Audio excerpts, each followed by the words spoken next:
Hola, buenas tardes a todos. Soy José Antonio Larraz. Conmigo también va a estar en esta presentación Alejandro Muñoz, los dos socios fundadores de Equam. Hemos querido organizar este evento para poder actualizar a todos respecto a la evolución del fondo durante este año tan convulso que estamos viviendo y sobre todo también para poder dar más granularidad y transparencia de cómo están haciendo o cómo están comportándose las compañías que tenemos en cartera durante este ejercicio.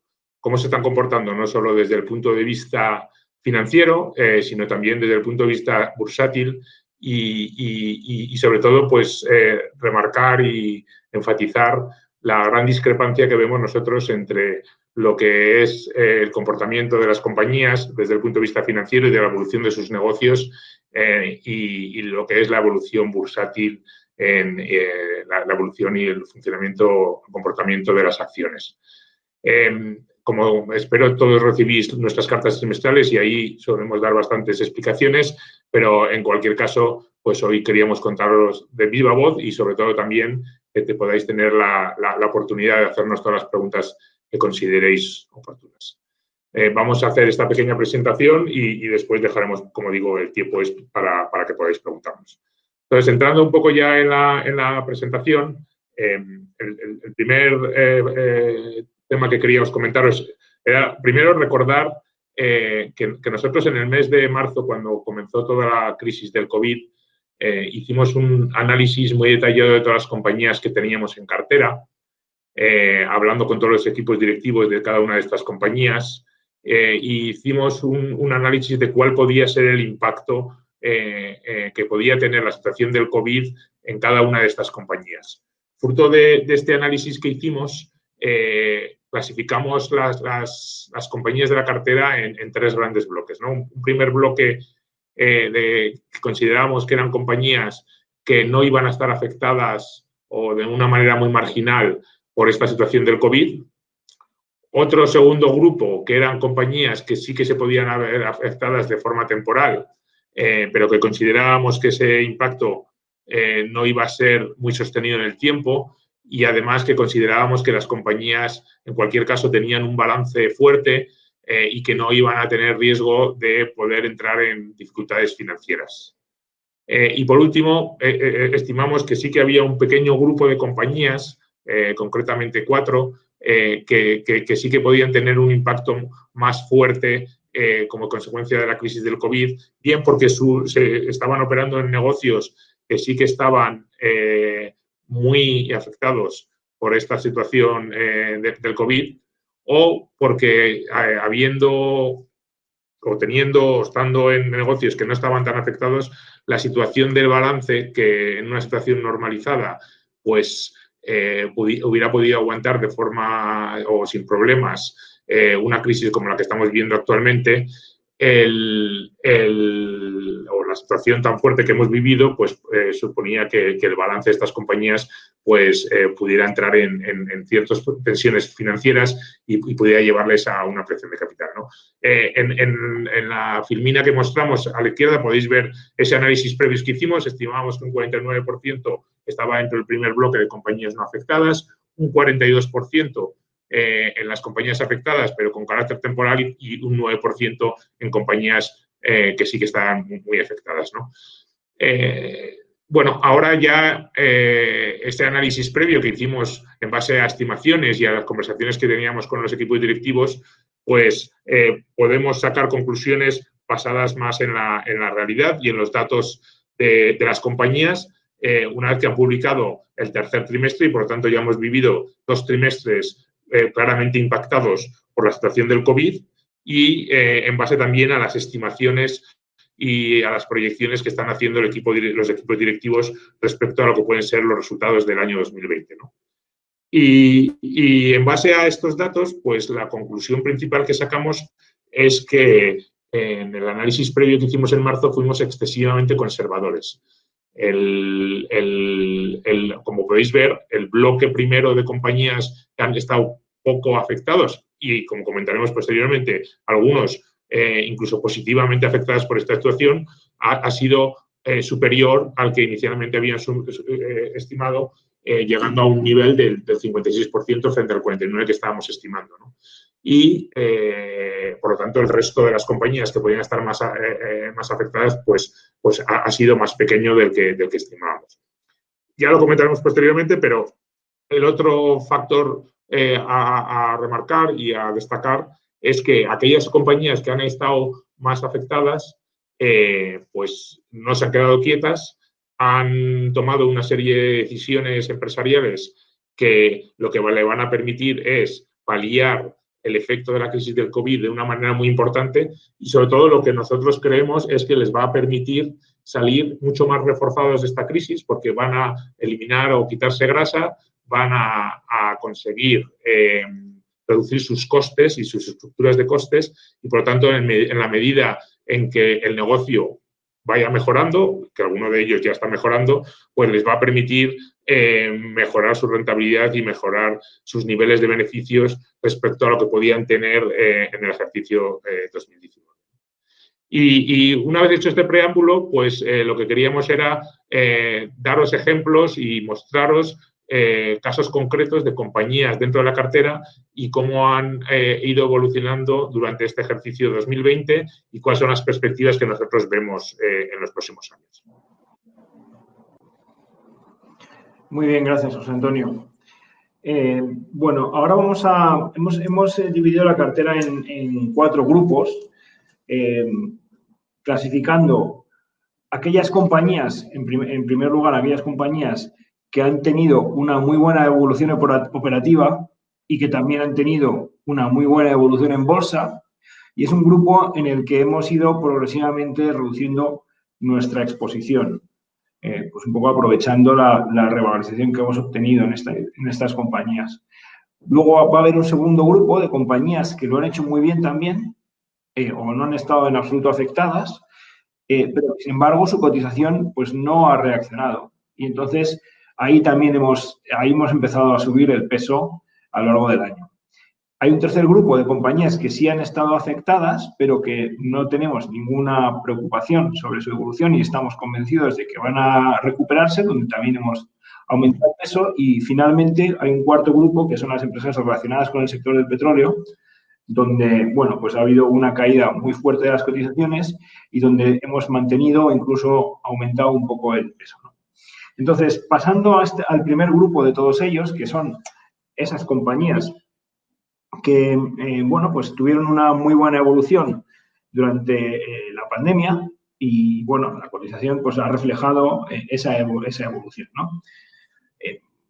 Una cosa que recordábamos en el último trimestral es que el 37% de nuestras compañías han mejorado sus beneficios respecto al ejercicio pasado, ¿no? Esto en una situación en la que pues la economía ha estado cerrada durante una buena parte del primer semestre, completamente cerrada, ¿no? Y aún así, pues casi el 40% de nuestras empresas han mejorado su situación. Entonces, aquí hemos traído 4 ejemplos, porque las razones por las que han mejorado sus resultados son de lo más variado, ¿no?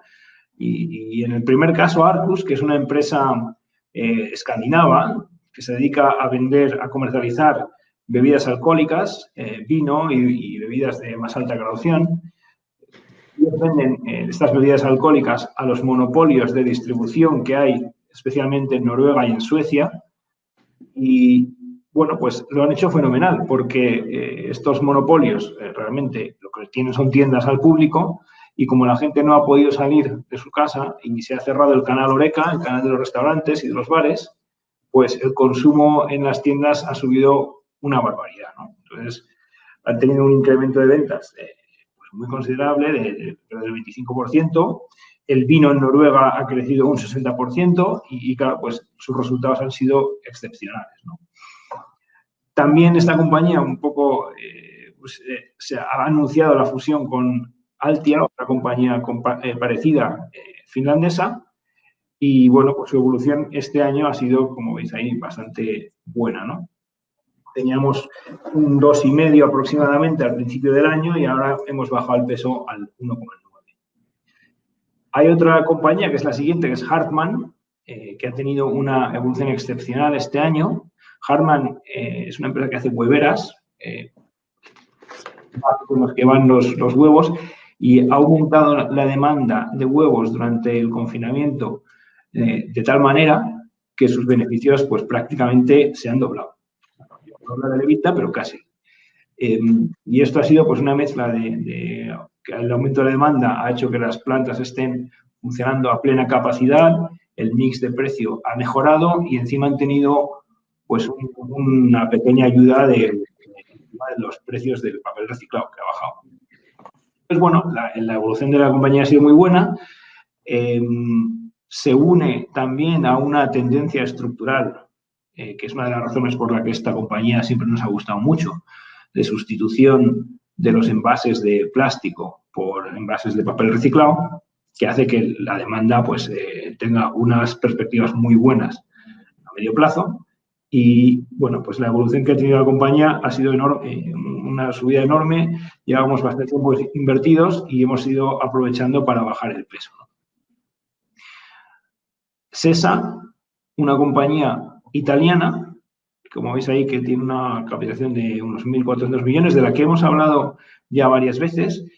Tiene dos negocios. Uno es la distribución de software en Italia. Ellos tienen acuerdos con las principales empresas que producen software, desde Oracle, IBM, Microsoft, Salesforce, pues prácticamente todas, y se dedican a aprender bien cómo funciona este software y a contárselo y a explicárselo a los integradores de sistemas locales, ¿no? En Italia. Y por eso se llevan unas condiciones de comercialización que además ahora con el modelo de software as a service están consiguiendo que sea de forma recurrente, ¿no? Bueno, pues ha habido un aumento de demanda de este tipo de servicios. Ellos llevan tiempo invirtiendo en mejorar sus relaciones tanto con vendors como con empresas finales y están creciendo a ritmos del 20-25%. Otra compañía que lo ha hecho muy bien ha sido Hornbach, la que tenéis más abajo. Es una empresa alemana que tiene centros de do it yourself, ¿no?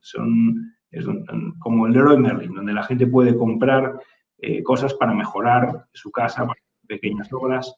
Y bueno, pues como la gente ha estado metida en casa mucho tiempo, pues se ha dedicado a comprar pues todo tipo de material para jardinería, para mejorar, pues para hacer pérgolas o para mejorar la situación de su casa. Y aquí también ha habido un aumento de la demanda muy considerable, ¿no?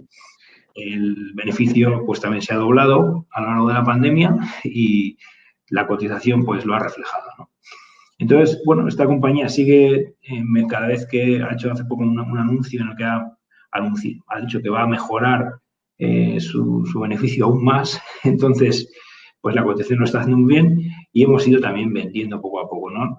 Como sabéis, nosotros tenemos un precio objetivo para cada una de las inversiones que hacemos y, bueno, pues con estas subidas se van acercando a nuestro precio objetivo y lo que hacemos es vender de forma disciplinada, ¿no? Para poder utilizar esos beneficios, esas plusvalías en otros proyectos que no se ha reflejado la valoración en el mercado o están en un momento deprimido porque están atravesando un mal momento la compañía, ¿no?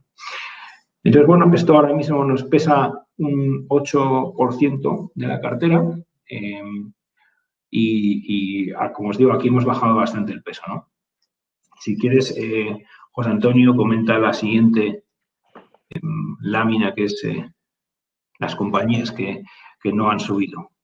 Sí, efectivamente. Entonces, este segundo bloque de compañías son compañías que, como vamos a ver, tampoco han estado afectadas por la crisis del COVID, que los resultados, bueno, o van a ser mejores que los del año pasado o semejantes, con un ligero impacto, y que, sin embargo, la cotización pues todavía no ha reflejado ese buen comportamiento o incluso la cotización ha experimentado una caída significativa este año, ¿no? El ejemplo más claro es la compañía que es la primera posición dentro de la cartera, que es el grupo Arnoldo Mondadori, que es la compañía editorial líder en Italia. Es editorial de libros y de revistas, pero el 90% del EBITDA de la compañía viene del negocio de edición de libros. En su doble componente, uno, edición de libros de lectura y dos, edición de libros de educación para colegios. El negocio de edición de libros es un negocio muy estable y un negocio muy bueno porque exige pocas inversiones y, por lo tanto, es muy generador de caja. Además, esta compañía está muy bien gestionada y ha ido consiguiendo mejorar su rentabilidad año tras año, ¿no? Ahí os hemos puesto la evolución financiera de los últimos 5 años, en los que el EBITDA ha ido creciendo de manera muy significativa, y este año 2020 el EBITDA va a ser ligeramente inferior al del año pasado, principalmente o solo motivado por que tiene un pequeño negocio de edición de catálogos y libros para museos. Y como las exposiciones y los museos se han visto afectados por las medidas de confinamiento, pues ese negocio de edición de catálogos se ha visto afectado, y eso es lo que explica la pequeñísima caída de EBITDA, alrededor del 5%. ¿no? Pero más allá de eso, como podéis ver, la compañía año tras año sigue generando muchísima caja. Hace 5 años tenía un nivel de deuda muy alto, de 260 millones, fruto de una serie de adquisiciones que habían hecho en el pasado, y en los últimos 4 o 5 años ha reducido la caja, o sea, la deuda, hasta niveles de 30 millones. ¿no? Aproximadamente, esta compañía genera unos 45 o 50 millones de caja cada año, y este año va a ser un poquito más bajo como consecuencia de este tema que os comentaba de la edición de catálogos, pero la compañía está capitalizando en 400 millones. Estamos hablando de un free cash flow yield de alrededor del 12-13%, y la compañía está cotizando a unos múltiplos de 5 veces EBITDA, en un negocio, como digo, que lo ha hecho financieramente bien, que sigue creciendo y que sigue generando mucha caja. Desde nuestro punto de vista, este nivel de valoración pues no se justifica para una calidad de negocio como el que estamos hablando, y un ejemplo que demuestra esto que afirmamos es las transacciones que ha habido en el mercado en negocios muy similares a los de Mondadori. En los últimos años ha habido 2 operaciones, una en España, bueno, que no es en los últimos años, en las últimas, hace un par de meses se vendió, el grupo Prisa vendió la editorial Santillana, el negocio de España de la editorial Santillana, a otra empresa, y el múltiplo que se pagó fue de 9,6 veces Enterprise Value EBITDA, ¿no? Frente a las 5 veces a lo que está cotizando esta compañía, ¿no? Y hace año y medio, 2 años, se vendió el principal grupo editorial en Francia, el grupo Editis, que lo compró el grupo Vivendi, y el múltiplo que se pagó fue más de 10 veces EBITDA, ¿no? Entonces, bueno, pues como veis, nuestra compañía está cotizando a la mitad de los múltiplos que se están pagando en el mercado por inversores industriales. Y esta compañía, pues el comportamiento bursátil de este año es que hasta la fecha ha caído un 25%. Pero es que durante el año ha llegado a caer más del 50% respecto a los principios de año, en una compañía donde el EBITDA, pues, prácticamente se ha quedado plano respecto al año pasado, ¿no? Entonces, bueno, como veis aquí, pues el potencial de revalorización pensamos que es muy alto, ¿no? Y como os digo, pues esta es la principal posición que tenemos ahora mismo en la cartera, por el grado de convencimiento tan alto que tenemos respecto a la infravaloración que hay actualmente en este grupo. Otros ejemplos de compañías similares, pues es el grupo Sol, también grupo italiano, que se dedica a la fabricación de gases industriales, tanto para fábricas como para hospitales. Y luego tiene un negocio que es aproximadamente el 50% del EBITDA, que es un negocio que se dedica a dar servicio de distribución de gases a domicilio para personas que tienen problemas respiratorios. Y este negocio, que como os decía pesa un 50%, es un negocio que viene creciendo a tasas de doble dígito desde hace muchísimos años, un negocio que exige relativamente pocas inversiones y que, por lo tanto, permite generar mucha caja. de nuevo, este grupo, como veis, pues este año 2020 va a tener un EBITDA superior al EBITDA del año pasado, y el nivel de deuda se mantiene relativamente estable porque están invirtiendo bastante para aprovechar de la fuerte demanda de crecimiento de sus servicios. La compañía está cotizando a niveles de múltiplos de 7 veces EBITDA, cuando sus comparables, compañías como Linde o Air Liquide, pues están cotizando a más de 12 veces EBITDA, ¿no? De nuevo, una infravaloración bastante importante. Otro ejemplo, Neurones, compañía francesa dedicada a servicios informáticos. Esta compañía, pues como veis, tampoco está afectada por los resultados, está creciendo el EBIT. Es una compañía que lleva creciendo orgánicamente entre el 5 y 10% desde los últimos más de 20 años, con una estabilidad en sus resultados impresionante. Todos los años consigue un margen operativo de entre el 9 y el 10%, y además un negocio que es capaz de generar mucha caja. Como veis, esta compañía ahora mismo tiene alrededor de 260 millones de caja, es decir, tiene aproximadamente el 40-45% de su capitalización en caja. Y sigue generando caja a pesar de que distribuye el dividendo, porque es un negocio, como os decía, que viene creciendo orgánicamente todos los años. Y sin embargo, pues un negocio de estas características y con esta calidad, pues está cotizando actualmente a niveles de 6 veces EBITDA, ¿no? Lo cual creemos que también, de nuevo, es un precio totalmente irracional en una compañía que está cero afectada por la crisis del COVID. Y por último, un último ejemplo, pues la compañía Orsero, que es la compañía líder de distribución de frutas y verduras, principalmente de importación, en Europa del Sur, en España, Portugal, Francia, Italia y Grecia. Un negocio también con una estabilidad importante, que este año 2020 no solo no se ha visto afectado, sino que ha experimentado un importante crecimiento en los beneficios, y que está cotizando también a una valoración que nosotros consideramos que es totalmente racional, alrededor de 4,7 veces EBITDA, ¿no?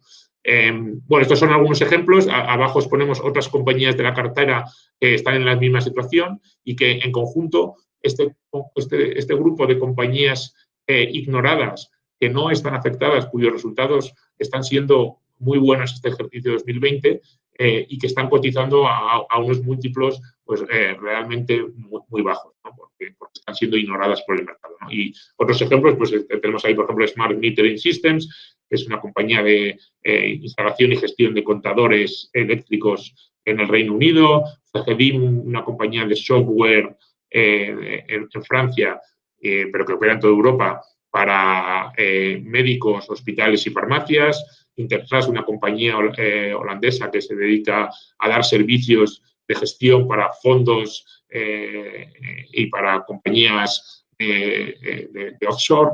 Y bueno, pues como esos varios ejemplos, y como os decía, en conjunto, alrededor de un 26% de la cartera son compañías que están en este tipo de situación. Entonces, ahora pasamos ya al siguiente bloque, que son las compañías que sí que están algo más afectadas y que Alejandro va a comentar algunas.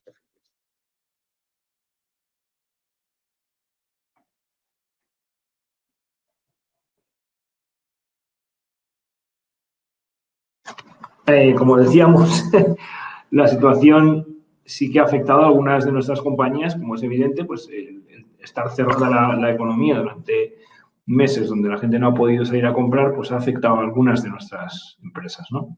Entonces, bueno, algunas de ellas creemos que han tenido un daño significativo, en el caso de Rolls-Royce, que hablaremos más tarde, y es un daño que, bueno, pensamos que ha reducido valor. Pero en muchas otras estamos convencidos de que es una variación de resultados temporal afectada por la situación actual, que el mercado, bueno, pues se ha tomado muy mal y ha castigado muy duramente la cotización. Y esto, lo que nos parece a nosotros, es que genera una oportunidad de inversión pues muy relevante, ¿no? Porque si de verdad, al final, cuando las cosas vuelvan a la normalidad, los resultados de nuestras empresas también vuelven a la normalidad, como estamos convencidos, pues se va a producir un reequilibrio de las cotizaciones, con una muy alta revalorización, ¿no? Entonces, tenemos aquí algunos ejemplos. Prosegur Cash es un ejemplo muy interesante porque se une, como suele pasar cuando las cotizaciones caen mucho, se suele unir un problema temporal, como es el caso de que pues, algunos pues no han tenido que utilizar todos sus servicios, han tenido que dejar a la gente en ERTE en España por la situación actual, con un miedo más a largo plazo que es el miedo de la gente de que se deje de utilizar el efectivo, ¿no? Entonces, estas dos cosas juntas han provocado una caída pues de más del 60-70% en el año, ¿no? Igual desde máximos. Y nosotros estamos convencidos de que esto es un error del mercado. Prosegur Cash, bueno, en primer lugar, respecto al uso de efectivo, es una percepción muy generalizada que cualquier persona que utiliza una tarjeta de crédito o el móvil para pagar, pues piensa que el efectivo está dejando de utilizarse, pero la realidad no es esa. La realidad es que el uso del efectivo está creciendo en el mundo. El efectivo está creciendo, aunque está perdiendo cuotas respecto a otros medios de pago. Bueno, antes no se usaba el teléfono y ahora se usa. Entonces, el teléfono está ganando cuota de mercado, las tarjetas también, pero la gente sigue utilizando el efectivo, ¿no? Especialmente en los países en los que está presente Prosegur, que es el 66% de sus beneficios vienen de Latinoamérica.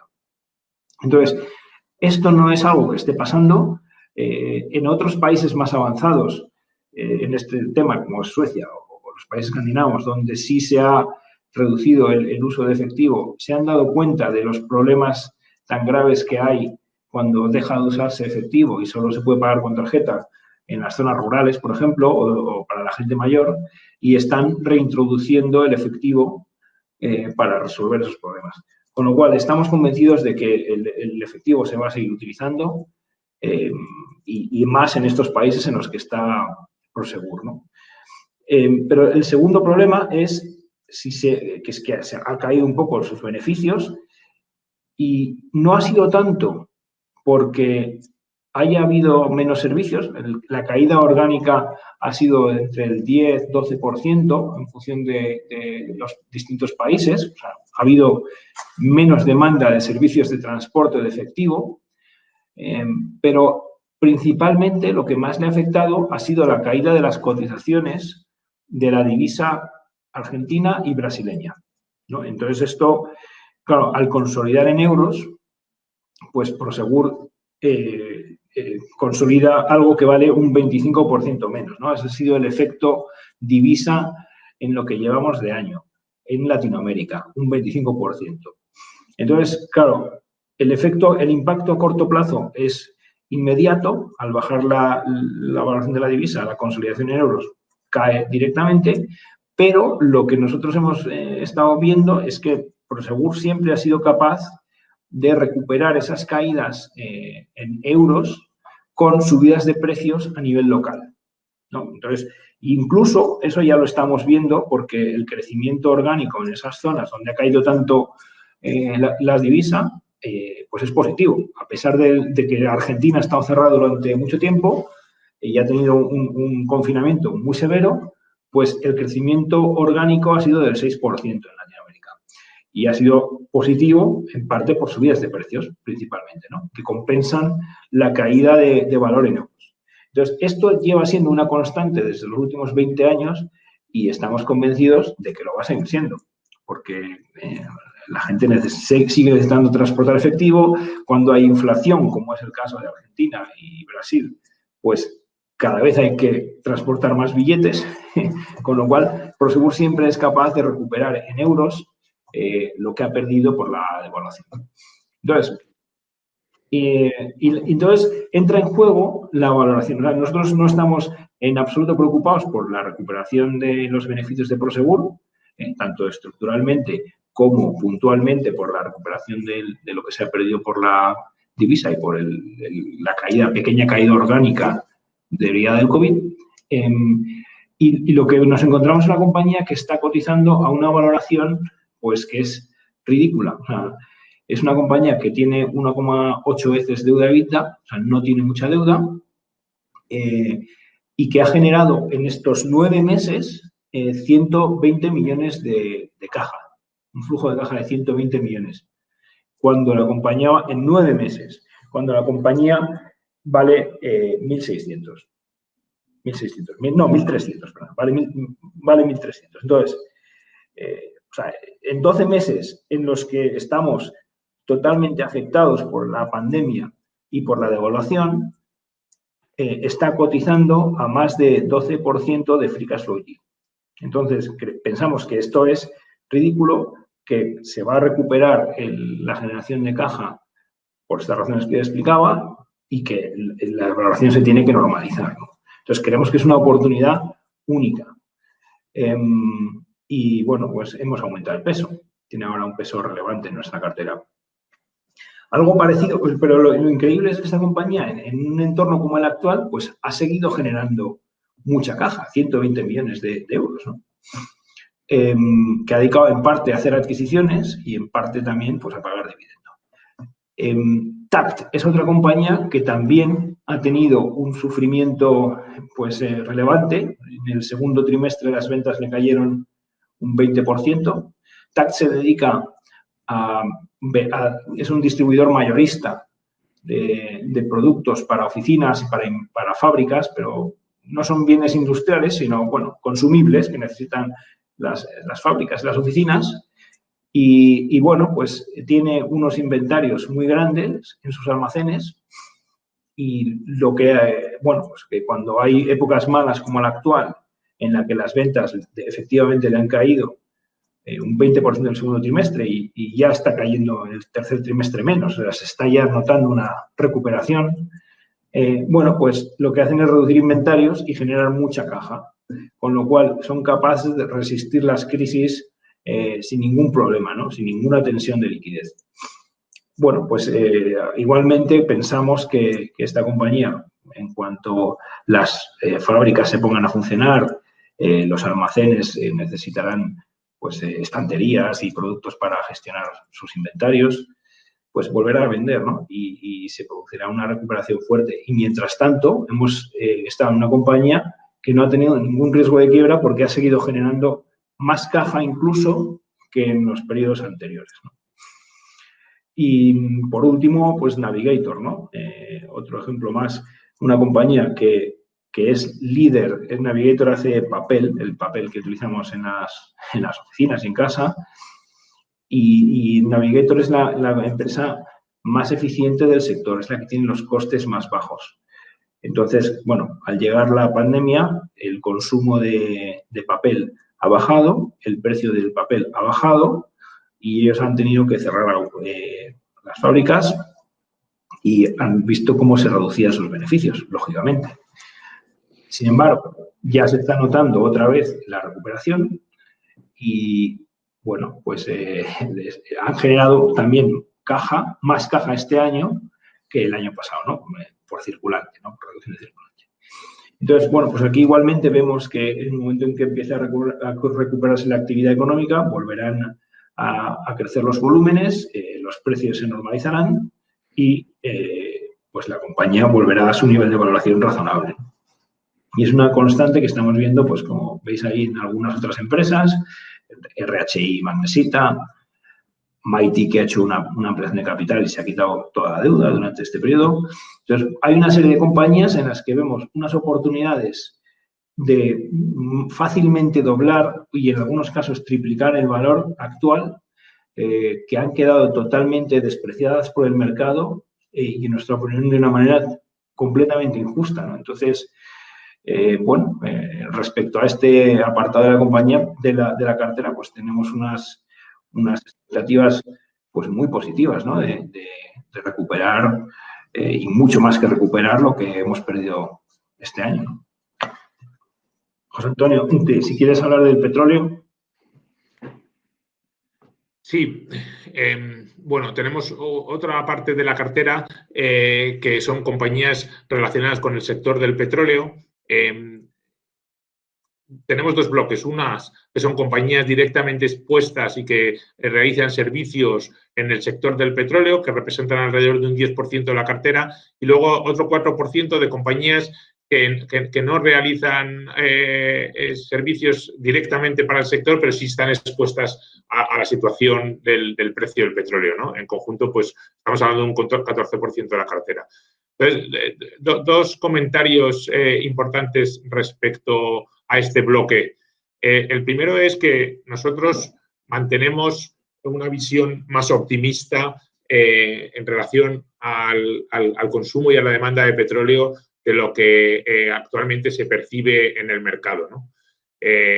Creemos, obviamente, que en porcentaje, y un poco en la misma línea de lo que comentaba Alejandro, en porcentaje y cuota de mercado, el papel del petróleo va a ir disminuyendo a lo largo del tiempo, y eso es una realidad que nadie puede discutir. Sin embargo, esa disminución en porcentaje o en cuota de mercado, en valor absoluto y desde nuestro punto de vista, bastantes años, no va a suponer una reducción de la demanda de petróleo en valor absoluto. Obviamente, este ejercicio, este año 2020, y como consecuencia de todas las medidas de confinamiento, la demanda de petróleo ha experimentado una caída muy significativa, que además se ha visto exacerbada por el conflicto que hubo justo unas semanas antes de que comenzara, al menos en Europa y en Estados Unidos, toda la crisis del COVID, el conflicto que hubo entre Rusia y Arabia Saudita respecto a los volúmenes de producción. Con lo cual, hubo un aumento de oferta justo en el momento en el que se produjo la caída más importante de demanda que ha habido en el petróleo en muchísimas décadas, ¿no? Eso llevó, pues como ya sabéis todos, a una situación muy extraordinaria en el mercado del petróleo, con una caída de los precios muy significativa y una acumulación de inventario fortísimo. Sin embargo, desde el mes de junio, y una vez que las medidas de confinamiento se fueron levantando, la recuperación de la demanda de petróleo ha sido muy significativa. De hecho, en Asia, en China principalmente, desde el mes de junio, la demanda de petróleo ya está por encima de los niveles del año 2019. Y en Europa y en Estados Unidos, esa recuperación a niveles del año pasado no se ha producido todavía y probablemente se tarde unos trimestres más en volver a recuperarlo, pero sí que está habiendo una recuperación de la demanda bastante mayor de lo que se esperaba inicialmente, y se está produciendo una reducción de inventarios muy importante. Entonces, esto en un sector en el que, por un lado, existe un negativismo muy fuerte como consecuencia de la visión que la gente tiene en cuanto a la evolución de la demanda, y además exacerbado por esta fuerte corriente de defensa o de búsqueda de compañías que sean amistosas desde el punto de vista medioambiental y que no puedan ser contaminantes, ¿no? Y que eso también ha exacerbado un poco el negativismo en relación a la industria.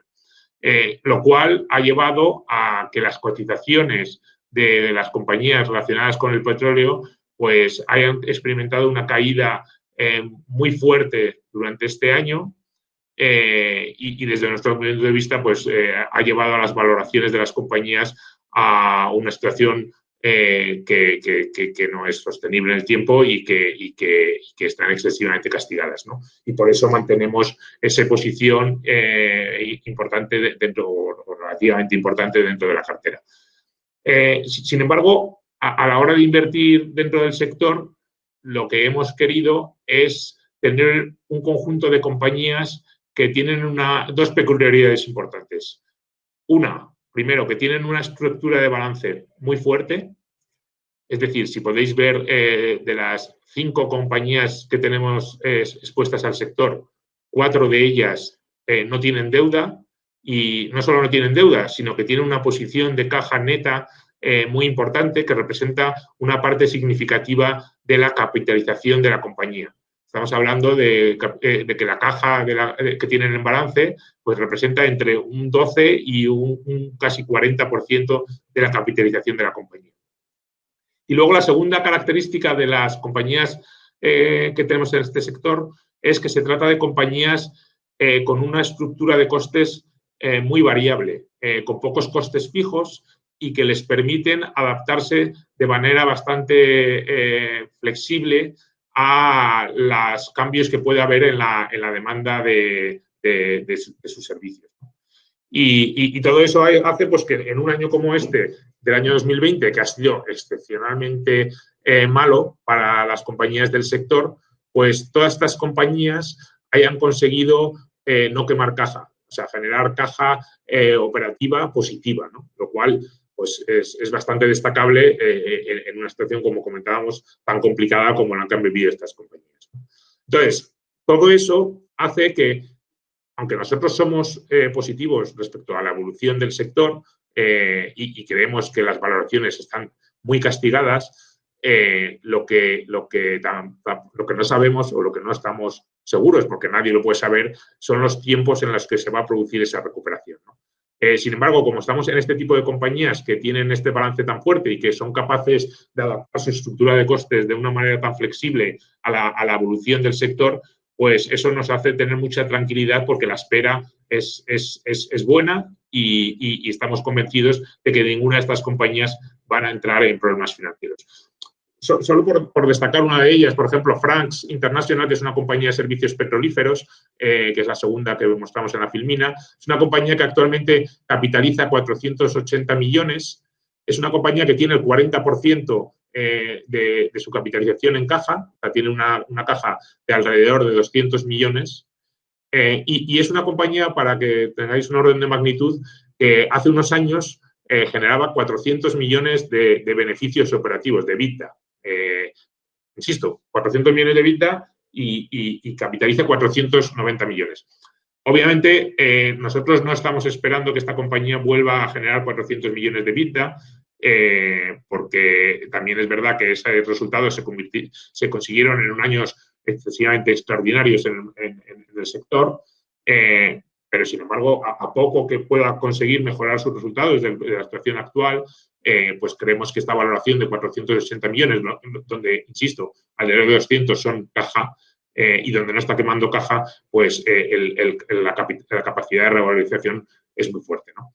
He dicho que a 4 de estas 5 compañías cumplían estos requisitos que he mencionado. Existe una única compañía que es verdad que tiene deuda y que no tiene caja neta, que es KLX. Es una compañía de servicios petrolíferos que opera en el sector de producción de petróleo de Estados Unidos, en el shale, donde es un sector que ha estado especialmente dentro de lo malo que ha sido para todo el sector, pues ha estado especialmente castigado el sector en Estados Unidos. Y bueno, esta compañía, aunque tiene deuda, la deuda que tiene no tiene vencimientos hasta el año 2025. Con lo cual, nosotros creemos que tiene el suficiente tiempo para permitir que el sector se recupere algo respecto a los niveles actuales. Por otro lado, esta compañía no se ha quedado quieta, sino que ha tomado medidas y ha decidido fusionarse con otra compañía del sector para no solo, primero, reforzar su balance, sino también mejorar su posición competitiva.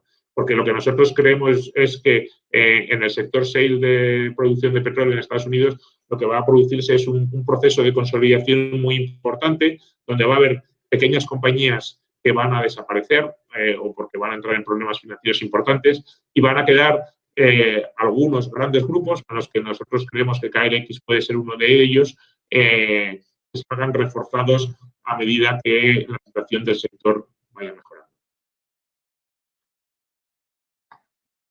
Alex, si puedes comentar ya la siguiente página. Sí, claro. Bueno, en esta lámina lo que queremos es resumir las grandes decisiones, aparte de los cambios de peso, pues las grandes decisiones que hemos tomado, que no han sido muchas, la verdad, porque nos hemos centrado en aprovechar las oportunidades que había dentro de la cartera, ¿no? Como decía, pues vendiendo lo que ha subido y lo que ha llegado a nuestros precios objetivo y comprando aquellas situaciones en las que pues los resultados eran buenos y la cotización no respondía o eran resultados malos que se iban, en nuestra opinión, a revertir cuando la crisis pase, ¿no? Pero ha habido dos compañías que hemos vendido. Una de ellas fue Rolls-Royce.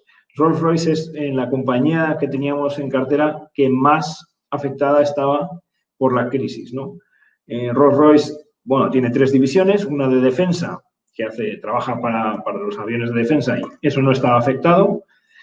Una de energía, que estaba, bueno, un poco afectada, pero no mucho. Pero una tercera parte, que es la que en nuestra opinión tenía más valor, que es la venta de motores para aviones, ¿no? Y, bueno, pues ellos tienen un modelo en el que venden los motores pues, con una pequeña pérdida, pero luego se aseguran un contrato de mantenimiento a más de 20 años, que es muy rentable. Entonces, lo que hacen es cobrar a las aerolíneas por las horas de vuelo, y las aerolíneas les van pagando durante un periodo de unos 5 años todo lo que cuesta pues mantener el motor en una revisión que se hace cada 4 o 5 años, en el que hay que desmontar el motor, ver todas las piezas, ver que están todas bien y volver a montarlo, ¿no? Entonces, claro, como ellos cobran por horas de vuelo, pues la crisis les ha afectado de lleno, porque las aerolíneas no estaban volando y, por tanto, no han sido capaces de facturar nada durante mucho tiempo y han tenido un proceso de consumo de caja muy considerable. Creo que en todo el año van a consumir 4.000 millones de caja y ahora tiene una capitalización de unos 10.000. Entonces, bueno, nos parecía que era una situación, pues a pesar de que la compañía no tenía deuda, que cumplía nuestros requisitos, como sabéis, de predictibilidad y estabilidad, ¿no? En el sentido de que pues, tenía unos contratos a 20 años que le garantizaban, y de hecho le garantizan los ingresos durante mucho tiempo, pero claro, ha llegado una situación sobrevenida y nos preocupó mucho que tuvieran que hacer una ampliación de capital, ¿no? Entonces, en julio, cuando vimos que podía repetirse el confinamiento de marzo a junio y pues ahora en septiembre y octubre, como ha sido el caso, pues decidimos vender, ¿no? Porque pensábamos que iban a tener que hacer una ampliación de capital.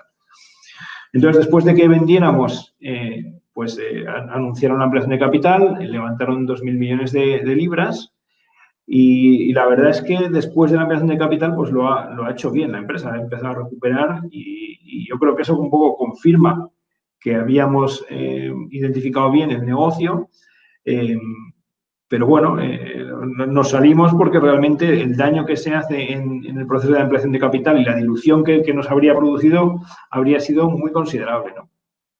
Y bueno, pues ahí hemos tenido una pérdida que yo creo que representa algo más del 2% del fondo. Y bueno, no lo consideramos un error, o sea, lo que pensamos es que, oye, ha llegado una situación sobrevenida que nadie podía prever y eso nos ha generado una pérdida, ¿no? Entonces, bueno, pues es una pena, pero es la compañía más afectada con diferencia de toda la cartera.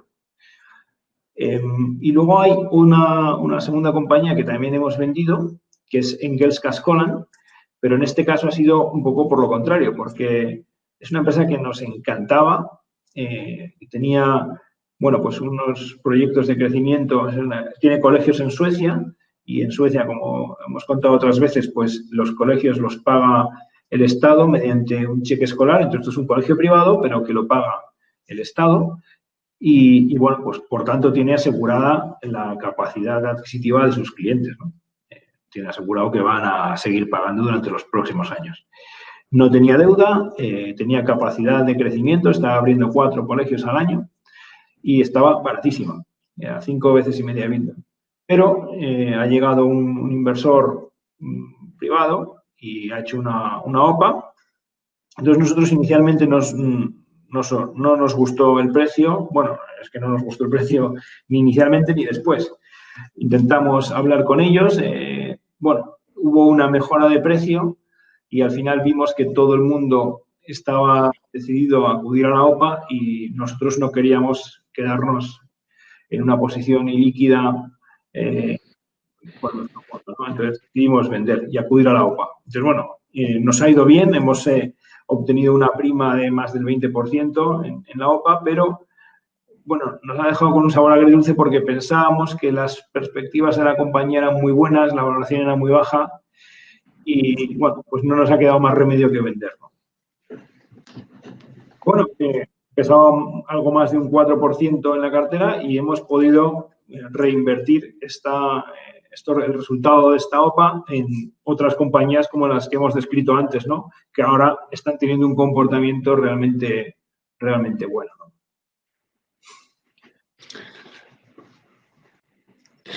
Sí, bueno, rápidamente un comentario sobre un tema que yo creo que en todos nuestros escritos y en todas nuestras conversaciones siempre remarcamos, pero que creemos que ahora mismo es más importante si cabe, ¿no? Que es el poner un foco muy especial en la estructura de balance de las compañías que forman parte de la cartera y el nivel de deuda que tienen, ¿no? Porque al final creemos que es uno de los principales factores de riesgo que tiene a la hora de invertir en compañías, ¿no?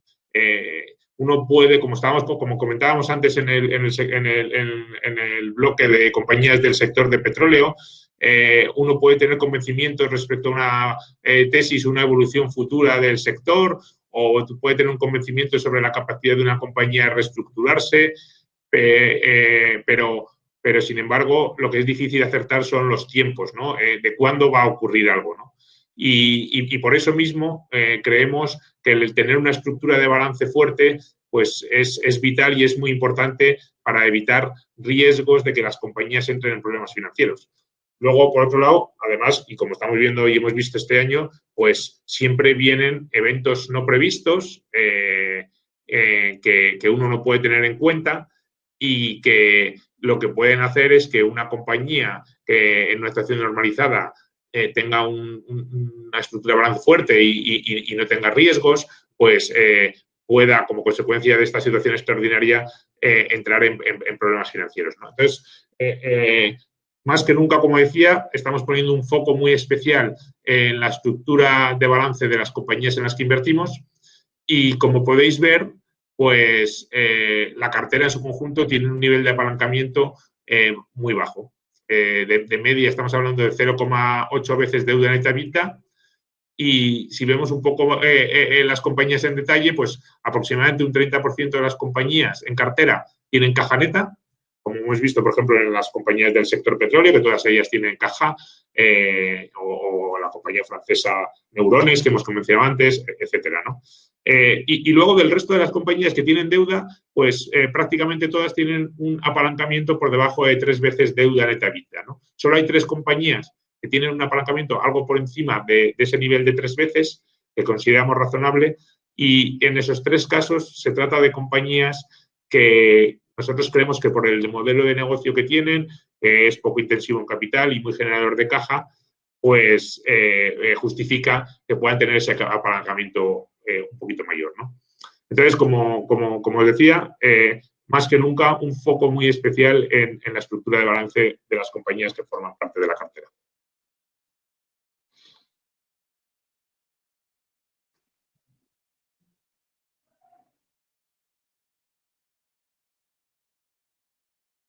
Sí, perdón. Queremos comentar la evolución que ha tenido el fondo.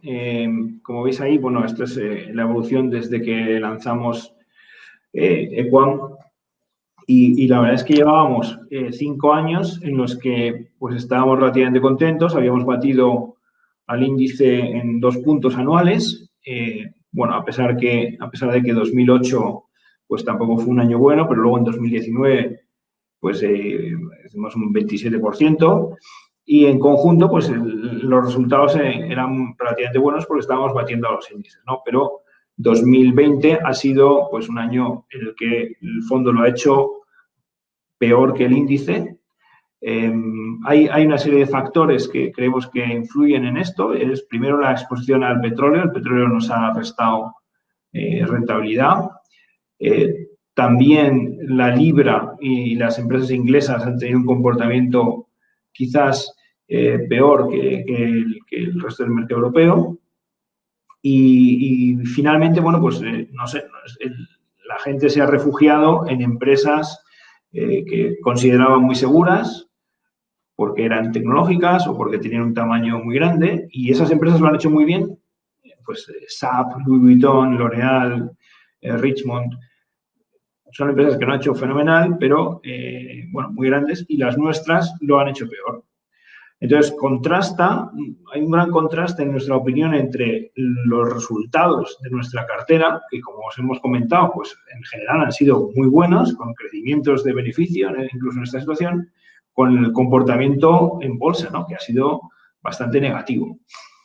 Entonces, bueno, esto es cómo funciona el mercado. Lo que nosotros pensamos es que es una oportunidad porque, como las compañías se han comportado muy bien desde el punto de vista operativo, pues en cuanto vuelva la tranquilidad al mercado, la gente se va a dar cuenta de que están estas compañías a estos precios y estamos convencidos de que volverán a invertir aquí y los precios subirán.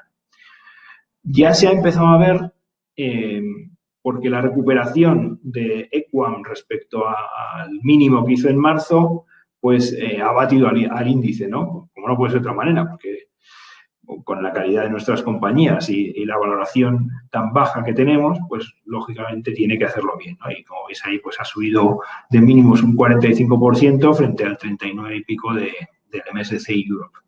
Y nosotros estamos convencidos de que esta tendencia va a seguir porque, bueno, hemos reposicionado la cartera en compañías que tienen un potencial muy alto de recuperación y bueno, estamos muy confiados en que esto va a seguir pasando, ¿no? Aquí la principal, o sea, el despegue de Equam ha sido en el momento en que ha aparecido la vacuna y la gente se ha tranquilizado. Estamos convencidos de que ese es el factor principal, ¿no? Que la gente tiene que tranquilizarse y ver que las cosas vuelven a su cauce y entonces se pondrá en valor nuestra cartera. Y mientras pasa eso, pues lo que hay es una oportunidad muy buena para invertir en Equam, ¿no? A estas valoraciones y a estos precios. Entonces, también un poco visto de otra manera, el potencial de revalorización de Equam sigue en niveles muy elevados, ¿no? Porque es verdad que desde marzo pues, ha habido una recuperación del fondo, pero entre que hemos reposicionado la cartera en valores con más potencial y que todavía nos queda algo por recuperar de la caída del año, pues estamos pues, con un potencial del 92%, que supone doblar, ¿no? Y bueno, me gustaría un poco incidir aquí que, claro, el 92% es doblar, pero si uno ve, y parece difícil, ¿no?, de conseguir, pero si uno ve las compañías que hemos comentado, pues el caso que comentaba José Antonio, ¿no?, de Mondadori, que está cotizando a algo más de 4 veces EBITDA cuando se han hecho operaciones por encima de 10, ¿no? Pues esa es una compañía que fácilmente puede doblar. 10 veces EBITDA no es una valoración cara en cualquier caso para un negocio como ese. O Prosegur, ¿no?, que estaba yo comentando antes, en el momento en el que siga demostrando, como ya lo está haciendo, que puede recuperar lo que ha perdido por el efecto divisa y la gente vuelva a ver que el cash se sigue usando, pues fácilmente puede doblar o triplicar. Entonces, bueno, nosotros pensamos que este potencial es real, que se puede materializar. Lógicamente no va a ser cuestión de un año, pero estamos convencidos de que es una oportunidad muy buena del fondo en este momento, ¿no?, a pesar de que ya ha empezado a subir. Y bueno, esto es un poco lo que queríamos comentaros. Ahora abrimos un turno de preguntas. Creo que ha entrado alguna en el chat. A ver si puedo encontrarlas. Sí, yo las tengo, Alex. Si quieres, bueno, estoy viendo que algunas de las preguntas ya las hemos comentado. Nos preguntaban por la visión del petróleo y su sector. Creo que ya hemos explicado a lo largo de la presentación que seguimos siendo positivos y sobre todo que creemos que las cotizaciones de las compañías del sector están recogiendo un escenario muy negativo. Nos pregunta por la influencia del Brexit no deal en las compañías inglesas. Bueno, ahí, no sé, Alex, luego tú puedes comentar, pero básicamente, primero dos cosas. Una, que respecto a la salida del Reino Unido, creemos que no es el fin del mundo, que hay otros países europeos que también no pertenecen a la zona la Unión Europea, como puede ser Noruega o Suiza, y son economías magníficas y que en la medida en que se permita el libre comercio, que es lo que se debe permitir entre países cercanos, pues el efecto en la economía británica no debería ser muy fuerte. Lo que sí que es cierto, es verdad, es que si al final no hay acuerdo, pues en el corto plazo puede haber volatilidad, primero en la divisa, en la libra, y segundo, pues cierta disrupción temporal en algunos negocios de compañías inglesas. Y a ese respecto, pues, como siempre hacemos, probablemente y según la evolución que tengan las cotizaciones de las compañías, aprovecharíamos para poder comprar cosas que fueran excesivamente castigadas como consecuencia de esa volatilidad en el corto plazo que pudiera tener un no acuerdo entre el Reino Unido y Europa. Y como sabéis, tenemos ciertas competencias en el Reino Unido, pero nos sentimos confiados y cómodos con ellas. No sé, Alex, si quieres añadir algo más. Sí, bueno, yo quería dar un poco de más detalle, pero nosotros tenemos aproximadamente el 25% de la cartera en el Reino Unido, ¿no? Entonces, de ese 25%, pues un 8%, o sea, un tercio, básicamente, es compañías que cotizan en Inglaterra, pero que tienen negocios internacionales, ¿no? Como es TI Fluids, que es una empresa que tiene en Detroit una gran cantidad de sus actividades, ¿no? Porque vende para el sector del automóvil por todo el mundo. Y otra es RHI Magnesita, que vende pues esos ladrillos de magnesio que se utilizan en los hornos para aislar la temperatura, ¿no? Entonces, estas compañías pues cotizan en Inglaterra. Lógicamente, pues habrá un efecto divisa a corto plazo, pero eso se recuperará con la cotización, ¿no? Luego tenemos otras compañías que son Mighty, SMS y Restore, que son puramente inglesas y a las que, bueno, por su modelo de negocio no les tiene que afectar el comercio con el resto de Europa, ¿no? Mighty, pues es una empresa de servicios de ingeniería y de limpieza y de seguridad en el Reino Unido y tiene costes laborales locales y clientes locales, ¿no? Entonces, bueno, le puede afectar en la medida en que suban los costes laborales, porque al haber menos inmigración, y eso sí que yo creo que va a afectar a Inglaterra, pues los sueldos van a subir. SMS, que se dedica a alquilar contadores eléctricos, pues no le afecta en nada el Brexit. Si acaso, si hay más inflación, que puede haberla, bueno, ellos tienen contratos en los que están protegidas sus rentas con inflación, entonces, bueno, ahí no les afectaría para nada. Y luego hay dos compañías que son DFS Furniture, que vende sofás, y Headlamp, que vende productos para los suelos, moquetas y suelo, es un distribuidor mayorista.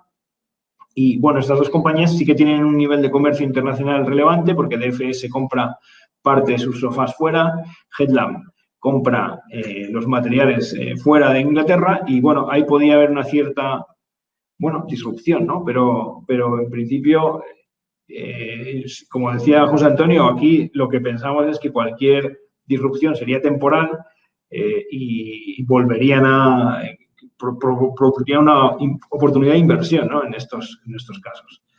Porque los sofás ellos también tienen capacidad de producir en Inglaterra, pero en cualquier caso van a seguir importando, ¿no? E importando de China, ¿no? Que no tiene nada que ver con el Brexit.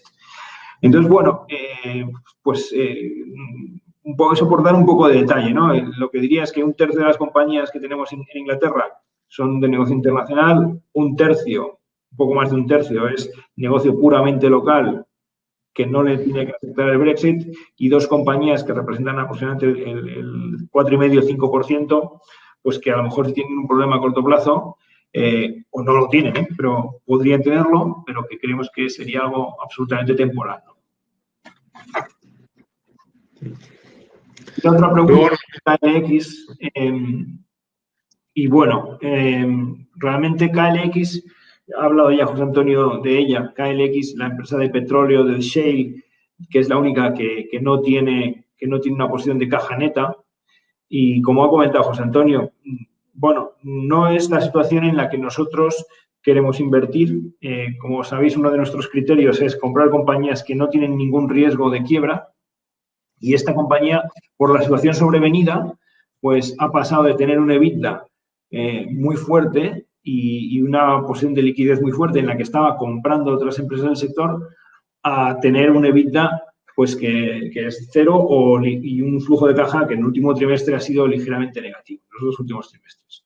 Entonces, bueno, nosotros lo que hemos hecho ha sido no aumentar nuestras posiciones aquí. Pensamos que si esto se recupera, que creemos que se puede recuperar a tiempo, la recuperación, a su vez, de la cotización va a ser exponencial. Ayer subió un 30%, o sea, hay una volatilidad enorme en esta compañía. No queremos añadir más dinero aquí porque es una situación un poco especulativa en el sentido de que, oye, puede salir mal, pero el potencial es tan alto y la compañía nos gusta tanto que tampoco la hemos vendido, ¿no? Y tiene un peso pues por debajo del 1% en la cartera, no tiene mucho peso. Sí. Engelsca, bueno, ¿cómo valoramos el precio pagado? ¿Quieres comentarlo, José Antonio? Creo que esa ya la hemos respondido, ¿no? Alex ya ha comentado que el precio no nos ha gustado nada, que creemos que el valor estaba significativamente por encima y no solo es que lo creamos nosotros, es que incluso el Consejo de Administración de la compañía, a pesar de que después de la segunda subida de la oferta ha recomendado acudir a la oferta, admitía que el precio era bajo. Y argumentaba que se debía acudir a la oferta simplemente por el riesgo de liquidez, ¿no? que es al final la razón por la que nosotros hemos vendido. Nos ha frustrado mucho vender a estos precios, pero afortunadamente pues, el dinero que hemos sacado de la venta de esta compañía la hemos podido recolocar en otras oportunidades buenas dentro de la cartera y las que esperamos también conseguir una revalorización muy significativa. Luego nos preguntan por técnicas reunidas, bueno, que si confiamos en que consiga los márgenes EBIT proyectados. Bueno, técnicas reunidas, como sabéis, es una compañía de ingeniería que está muy enfocada o principalmente enfocada a proyectos del sector de petróleo, refinerías y también sector petroquímico. Aunque también hace otros proyectos en otros ámbitos del sector energético. Esta compañía en los últimos años y por distintas razones ha habido sufriendo una caída de márgenes bastante importante. Tradicionalmente o históricamente conseguía márgenes en el torno del 4 o 5% y en los últimos años pues los márgenes se han quedado alrededor del 1%, ¿no? Como decía, por diversos problemas en ejecución de algunos proyectos, en retraso de otros, etcétera, y teniendo algo de subactividad. Bueno, la compañía ha tomado una serie de medidas para recuperar los márgenes y de hecho ya estaba empezando a recuperar los márgenes el año pasado, ligeramente, pero empezaba a recuperarlos y este año tenía previsto una recuperación pues más significativa. El problema es que ha venido la situación del COVID, que ha impactado fuerte en sus principales clientes, que son compañías petrolíferas principalmente, y eso hace que estas compañías sean menos flexibles a la hora de negociar desviaciones que pueda haber en los proyectos.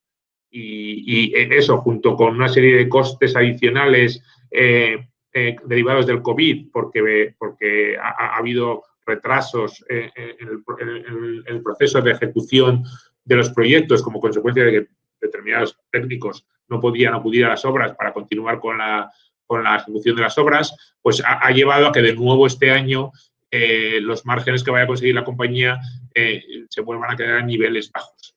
Y todo ello ha llevado a que la cotización de la compañía haya caído a mínimos históricos hace unas escasas semanas y desde nuestro punto de vista a unos niveles bastante ridículos porque tenemos que recordar que esta compañía sigue manteniendo una cartera de proyectos muy importante que le da visibilidad de ejecución de proyectos al menos durante los 3 próximos años, ¿no?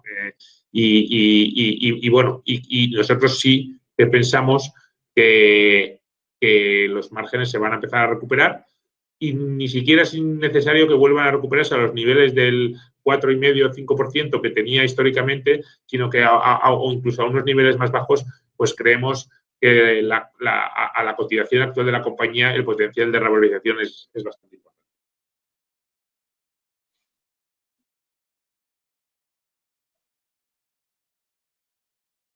Sí, hay una pregunta sobre España. Bueno, la verdad es que en esta crisis ha habido, bueno, España ha sufrido un castigo muy fuerte y ha habido algunas compañías que hemos estado mirando muy en detalle y hemos estado, bueno, a punto de invertir. La verdad es que nos ha costado porque como encontrábamos en nuestra cartera oportunidades tan buenas, pues no hemos incluido ninguna nueva empresa, ¿no? Pero bueno, pues hemos estado viendo Catalán Occidente, que nos encanta, Merlin, que también ha sido una oportunidad atractiva, Amadeus, pero la realidad es que, bueno, pues no nos hemos atrevido, ¿no? Con ninguna de ellas. No sé, también en la situación política hace que sea más difícil en aquellas compañías que tienen una exposición directa a España, pues tomar posiciones. Pero bueno, sí, España es uno de los mercados que más ha sufrido de Europa, ¿no? Y también ahora se está recuperando y la recuperación puede ser muy fuerte en aquellos sectores pues que más castigados, ¿no? Relacionados con el turismo, como ha sido el caso de Amadeus, ¿no? Y de todas formas, a este respecto, bueno, quería comentar que obviamente por la cercanía seguimos muy de cerca a las compañías españolas y no descartamos que la situación o que vuelvan a darse oportunidades de entrada de nuevo en España, ¿no? Porque sí que somos prudentes respecto a la situación general del país. Creemos que la economía está bastante tocada o bastante más tocada que otros países de nuestro entorno y además pues que el gobierno que tenemos actualmente pues en muchas cosas no está haciendo las cosas como se deberían hacer, ¿no? Y todo eso pues puede hacer que, no lo sabemos, pero puede hacer que en algún momento dado en los próximos trimestres se produzca alguna situación de crisis o de ralentización económica en el país que lleve a que la percepción del país sea negativa y que, por lo tanto, eso se refleje en las cotizaciones de algunas compañías, ¿no? Entonces, pues lo que sí que seguimos haciendo es seguir muy de cerca determinados valores que nos gustan mucho y que podemos esperar a que nos den una oportunidad de entrada, que este año nos lo han dado, pero nos lo han dado cuando en las compañías de nuestra cartera ya estaban cotizando una valoración muy baja, ¿no? Pero puede que en el futuro pues nos dé esta oportunidad de entrada de nuevo cuando en otros sitios la situación no esté tan negativa como pueda estar en España. Nos pregunta Raúl sobre la divisa. Bueno, nosotros tenemos un 24-25% en divisa en Inglaterra, en libras, y tenemos aproximadamente un 55% en euros y la diferencia pues son otras divisas pues de menos importancia, como la corona noruega y la corona sueca, ¿no? Entonces, nosotros no cubrimos la divisa porque nos parece que como invertimos a largo plazo, los efectos que pueda haber en los cambios de divisa en el medio largo plazo se van autocorrigiendo, ¿no? Ya sea, pues, si hay una devaluación de la libra, pues todas las empresas que exportan, pues al final eso se corrige automáticamente, ¿no? Y el precio de las acciones compensa el efecto divisa, ¿no?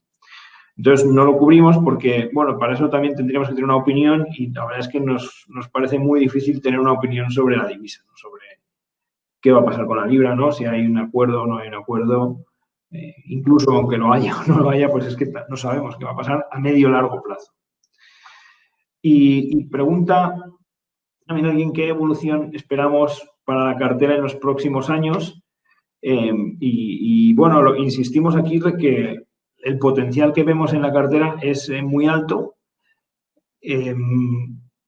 No sabemos qué va a pasar con la situación económica, nadie lo sabe, pero lo que sí sabemos es que va a seguir imprimiéndose dinero, inyectándose liquidez a la economía y bueno, esa liquidez tiene que buscar acomodo o generar inflación. Y entonces las compañías que nosotros tenemos son empresas que están muy baratas, empresas que en su mayoría tienen una gran capacidad de subir precios y trasladar las posibles subidas de costes que tengan al consumidor final o al usuario final. Y bueno, pues lo que vemos es una cartera muy barata, una cartera de compañías que lo están haciendo bien.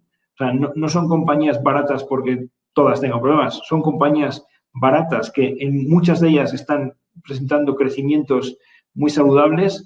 Algunas han tenido problemas temporales por el COVID, pero se están recuperando ya. Y por tanto, lo que vemos es unas posibilidades de revalorización bastante atractivas, ¿no?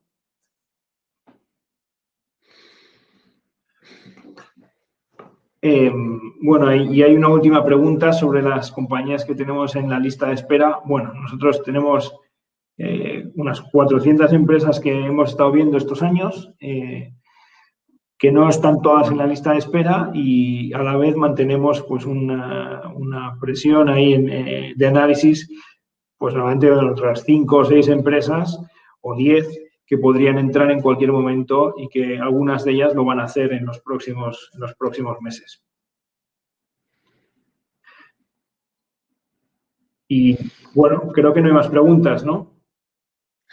Bueno, nos preguntan, sí, hay una pregunta nueva, nos preguntan sobre Orsero, cuál es el posible catalizador para Orsero. Bueno, como comentaba, esta es una compañía líder de distribución, importación y distribución de frutas en origen en Europa del Sur. Es una compañía que tiene una posición de mercado muy importante en todos estos mercados en los que opera, España, Francia, Italia, que es verdad que en los años anteriores había tenido algún año con una caída en beneficios y fundamentalmente esta caída de beneficios venía por dos hechos. Uno, por la volatilidad que tiene el negocio de importación, porque ahí son dueños de unos barcos que utilizan para transportar su propio producto, pero también para llenar la capacidad ofrecen servicios de transporte a otros terceros y bueno, ese negocio sufrió durante un par de años por consecuencia de la sobrecapacidad que había en el transporte marítimo y eso le impactó en los beneficios de la compañía. Y luego también sufrió el año pasado una caída de márgenes y de negocio en Francia, en el mercado de Francia. Entonces, bueno, el mercado de Francia lo cambiaron el equipo directivo que había en ese negocio y ahora lo está gestionando un nuevo equipo directivo que está dándole la vuelta y todo eso se está reflejando en los resultados de la compañía que, como hemos mostrado anteriormente, pues en el ejercicio 2020 va a experimentar una recuperación bastante importante de los resultados, ¿no? Y eso sin haberle conseguido dar la vuelta totalmente al negocio de Francia, porque el año que viene pues se espera que todavía estos resultados de Francia sigan mejorando, ¿no? Y todo eso hace que nosotros seamos optimistas, sobre todo porque creemos que la valoración está excesivamente castigada. Como os decía, estaba cotizando esta compañía a poco más de 4 veces EBITDA y nosotros creemos que una valoración razonable de este negocio es relativamente estable, pues debería estar en torno de 8 veces EBITDA, ¿no? Con lo cual, desde los niveles actuales de cotización, pues creemos que hay mucho potencial de mejora.